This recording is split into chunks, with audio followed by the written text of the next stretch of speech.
Last time पे हम ultra violet spectroscopy हमने स्टार्ट की थी। आज मैं आपको बताऊंगी analysis of UV spectra. UV spectra का एनालिसिस जो है निकट पराबैंगनी तथा दृश्य क्षेत्र में अवशोषित प्रकाश की मात्रा नापने के लिए पराबैंगनी दृश्य स्पेक्ट्रोफोटोमीटर प्रयुक्त किया जाता है। इसके जो एनालिसिस जब हम स्पेक्ट्रा का किसी का करते हैं तो हम स्पेक्ट्रोफोटोमीटर की सहायता से किसी कंपाउंड का स्पेक्ट्रा निकालते हैं। तो स्पेक्ट्रोफोटोमीटर क्या होता है? स्पेक्ट्रोफोटोमीटर जो है एक उपकरण है और ये उपकरण किस प्रकार से व्यवस्थित होता है, इसके क्या भाग होते हैं, वो हम निम्न प्रकार से देखेंगे। स्पेक्ट्रोफोटोमीटर में सबसे पहला जो है प्रकाश स्रोत, लाइट सोर्स जिसको बोलते हैं, टंगस्टन तंतु लैंप, टंगस्टन फिलामेंट लैंप या hydrogen deuterium discharge lamp UV और विजिबल की रेंज जो 220 से 800 माइक्रोम्यू के लिए है उपयुक्त होता है। यह तकनीक 200 से कम तरंग दैर्ध्य के लिए उपयोगी नहीं है क्योंकि ऑक्सीजन 200 माइक्रोम्यू या इससे कम तरंग दैर्ध्य पर अवशोषण करता है। इस क्षेत्र में अवशोषण के लिए किरणों का पथ पूर्णतः निर्वात होना चाहिए, जो अत्यंत कठिन है। यह क्षेत्र लेस देन 200 माइक्रोम्यू निर्गत पराबैंगनी क्षेत्र कहलाता है। तो सबसे पहला जो होता है हमारा कि हमारे पास एक प्रकाश का स्रोत होना चाहिए, किस वेवलेंथ का स्रोत होना चाहिए और ये स्रोत पूर्णतः निर्वात में होना चाहिए, तभी हम इस स्रोत को स्पेक्ट्रोफोटोमीटर के लिए उपयोग में ले सकते हैं। उसके बाद है दूसरा मोनोक्रोमेटर, एक वर्णक। ये जो सोर्स है, ये जो भी सोर्स से आपको जो भी तरंग दैर्ध्य की किरण प्राप्त होती है उसको क्रमवार निरंतर बढ़ती हुई तरंग दैर्ध्य के अनुसार चयन करके प्रवाहित करता है। मुख्यतः एक वर्णक के रूप में रोटेटिंग प्रिज्म का प्रयोग किया जाता है। मोनोक्रोमेटर क्या है? मोनोक्रोमेटर हमको एक वर्णक जिसको हम कहते हैं, ये जो भी सोर्स से किरणें आती हैं उनको इस पर से प्रवाहित किया जाता है और ये इसके लिए मुख्य रूप से हम रोटेटिंग प्रिज्म काम में लेते हैं। इसका अगला जो हमारा स्पेक्ट्रोफोटोमीटर में जो अगली यूनिट है वो सैंपल सेल होती है। सैंपल सेल क्या होती है? डबल बीम स्पेक्ट्रोफोटोमीटर में जो एक वर्णक से आने वाली प्रकाश की किरण दो बीम में बट जाती है। एक बीम सैंपल सेल व दूसरी रेफरेंस सेल से गुजरती है। सेल सामान्यतः सिलिका के बने होते हैं। अल्ट्रावायलेट दृश्य विजिबल रीजन की ये पारगम्य होते हैं। कांच के सेल प्रयुक्त नहीं किए जा सकते हैं क्योंकि ये पराबैंगनी क्षेत्र में अवशोषण करते हैं।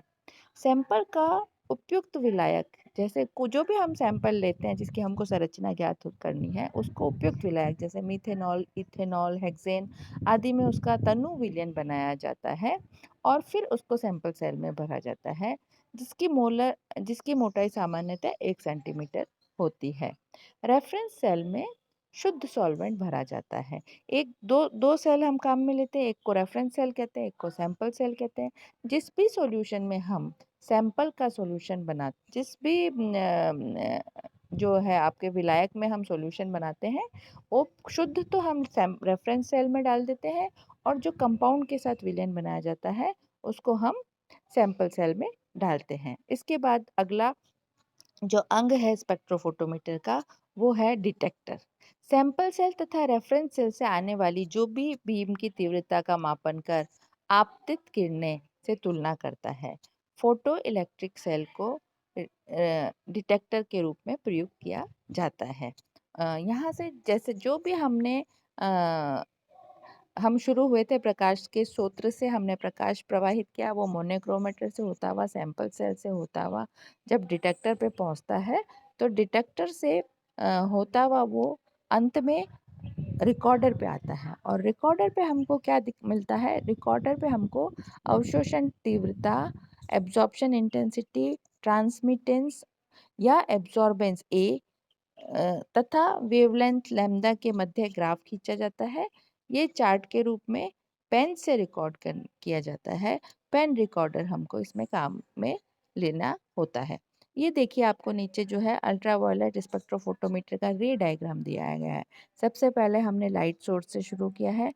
लाइट सोर्स से हम लाइट प्रकाश प्रवाहित करते हैं। जो मोनोक्रोमेटर जिसको कि हमने एक प्रिज्म के रूप में रखते हैं यहाँ पर, वहाँ से होती हुई बीम रेफरेंस बीम और सैंपल बीम में से, रेफरेंस सेल और सैंपल सेल से दो बीम के रूप में निकलती है। रेफरेंस बीम और सैंपल बीम वो डिटेक्टर पे से डिटेक्ट होकर और रिकॉर्डर पे एक ग्राफ के रूप में रिकॉर्ड होती है।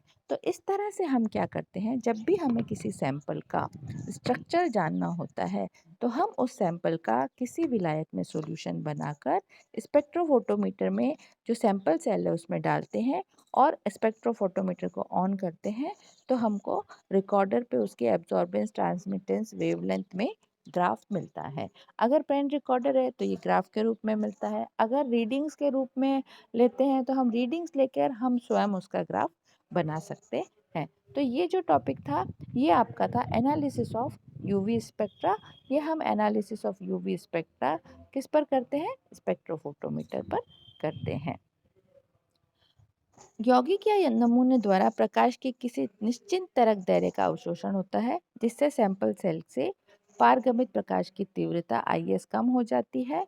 रेफरेंस सेल से पारगमित प्रकाश की तीव्रता IR अधिकतम होती है। पराबैंगनी दृश्य क्षेत्र की प्रत्येक तरंगदैर्घ्य पर अवशोषण के मध्य ग्राफ खींचा जाता है जिसे यूवी एब्जॉर्प्शन स्पेक्ट्रम कहते हैं।